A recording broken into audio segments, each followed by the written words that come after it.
المرأة على طول مش عاجباهم وحابسينها في قالب، ورأيهم ان هي لا تصلح طبعا لقيادة الشعوب اكيد يعني.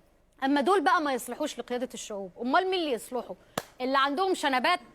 وبعدين مش عاجبكم الستات تبقى مقاتلات ليه؟ انا مش فاهمه. دخول المرأة السعودية للسلك العسكري. نعم. فأنا ماني قادر أتخيل أن عسكرية يعني أتي مع السايق ونزلها المعسكر، وبعدين خلينا نفترض صار في هناك يعني لا سمح الله حرب أو محاولة استنفار، هل راح تدق على السايق وياخذها تحارب العدو؟